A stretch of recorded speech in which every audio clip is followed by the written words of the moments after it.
Welcome to the Foundry by Forge College. Today we're transitioning from our previous lesson on measuring coverage and automating the pipeline, and we are cracking open the absolute core principles of Solana data flow optimization. Because, let's face it, nobody likes a dApp that runs like a slow, expensive, uncoordinated mess under pressure, right? So you're in exactly the right place. Have you ever wondered why some smart contracts just run incredibly smoothly, while others stall out, eat up massive amounts of compute units, or cost an absolute fortune in rent? Well, often, the answer lies in exactly how they handle data. To really understand latency, compute units, and transaction sizes without getting totally lost in all the heavy technical jargon, we're going to visualize your dApp's runtime as a massive, bustling industrial warehouse. It might sound a little funny at first, but trust me, unless you actually enjoy paying rent on empty boxes, this mental model is an absolute game changer for optimization. So here's our manifest for today. We'll start with the dApp warehouse, move on to the unpacking cost, check out the optimization levers, avoid the forklift pileup, do a quick design comparison, and wrap up with the blueprint takeaways. All right, part one, the dApp warehouse. First up, we really have to understand how Solana's transactional model inherently dictates parallel execution. Everything in Solana is built for pure speed, but that speed relies entirely on how well you organize your space. Imagine your accounts are crates sitting on shelves. Your transactions, those are the forklift jobs fetching those crates. And the execution engines are the processing stations where the actual work gets done. Now, what's really interesting here is the logic. If two forklifts need entirely different crates from different aisles, they just whiz right past each other and work concurrently. Beautiful, parallel execution. But if they both need the exact same crate, well, one forklift has to park and wait, and in the blockchain world, waiting is literally the ultimate enemy of throughput. Moving right along to part two, the unpacking cost.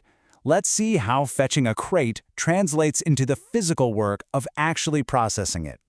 Because fetching the data with a forklift is really only half the battle. Once dropped off, we have to unpack it.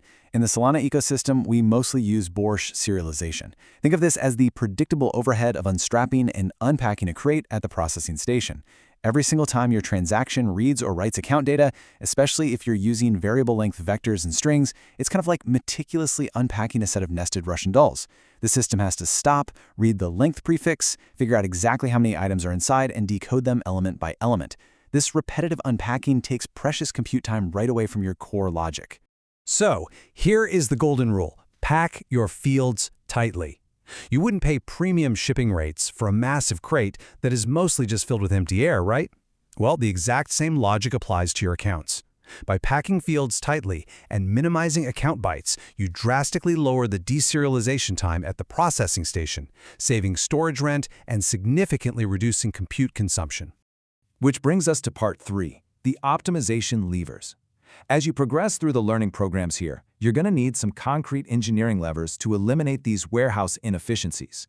Think of this as your practical, everyday toolkit. We map each optimization lever directly to the mechanism it changes and the resulting performance impact. For example, packing accounts lowers your deserialization time. Minimizing writes saves compute costs because, putting items back on the shelf is expensive. Batching operations amortizes or spreads out your per-instruction overhead. Reducing CPI depth means fewer context switches. And sharding state? That reduces account contention for much higher parallelism. Keep this toolkit handy.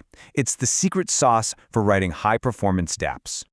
Let's look a bit closer at cross-program invocations, or CPIs. To put it back into our warehouse terms, every CPI is basically an extra stop on the conveyor belt. Every stop requires a context switch, like checking documentation, reorienting machinery, and marshalling arguments. While CPIs are absolutely incredible for composing different programs together, too many deep CPI chains will totally bog down your transaction. The solution here? Consolidate simple operations into the same program where it's safe to do so. That drastically reduces instruction overhead. Part 4, the forklift pileup. We've optimized the crates and the conveyor belts, but what happens when everyone wants the exact same item at the exact same time? This brings us to account contention. If you pack all your users' data into one massive global account, it creates a severe hotspot. Going back to our analogy, it is literally a massive forklift pileup in aisle 3. Your transaction throughput completely plummets because all those parallel forklifts are now forced to form a single file line just waiting to mutate that one shared account. Transactions are forced to serialize, and your users experience frustrating latency. Nobody wants that. Okay, let's look at Part 5, Design Comparison, and apply this to a real-world example, designing an account layout for a user activity log. Imagine we expect a ton of concurrent updates. Design A packs everyone into one shared account using a top-level map filled with nested, variable-length vectors for each user's events. Just like we talked about, this causes massive contention and incredibly high reserialization costs every single time anyone logs an event. Design B, however, creates a dedicated program-derived address, or PDA, for each individual user. It shards the state.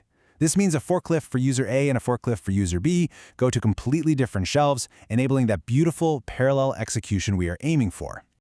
Diving into the blueprint for Design B, notice how we avoid variable-length vectors entirely. By using a fixed-size ring buffer for events, the on-chain footprint stays strictly bounded. No surprises, no massive spikes in data size. It's clean, predictable, and incredibly efficient. But why a fixed array of exactly 16? Well, a variable-length vector might balloon to kilobytes of data over time, requiring the execution engine to endlessly scan and decode length prefixes on every single update. But a fixed 16-entry ring buffer, that gives you perfectly predictable deserialization times. The processing station knows exactly how big the crate is and exactly what's inside every single time. Ultimately, it all comes down to managing your data temperature. The crucial point is to keep your frequently updated hot fields in a small, easily writable account. If a user generates a massive, detailed event payload, whatever you do, don't stuff it into the hot account. Shove those rarely accessed blobs into a separate, pulled storage vault, referenced only by a hash or index when absolutely needed. Let's wrap things up with Part 6, the Blueprint Takeaways, where we translate these warehouse logistics into actionable decisions for your code editor. Number 1. Keep those hot accounts as small and fixed structure as practical. 2. Shard your state, like using per-user PDAs, to avoid overlapping mutations and contention. 3. Batch your operations, to reduce instruction and CPI overhead. And finally, 4. Maintain diagnostic discipline. Start simple for developer velocity, profile your hot paths, and then map specific symptoms, like a compute unit spike, directly back to these optimization levers before you just blindly start refactoring. So, are you ready to track every compute unit and measure these forklift jobs in real time? Understanding these principles conceptually completely prepares us for our next lesson, measuring performance. In that explainer, you're going to roll up your sleeves, instrument a program, and collect hard, undeniable metrics on transaction-level compute unit consumption. It's going to be awesome. Remember, optimization isn't magic. It's literally just good warehouse management applied to the blockchain. Ask yourself, is your dApp running a highly efficient, parallelized logistics center, or are you just funding a forklift traffic jam?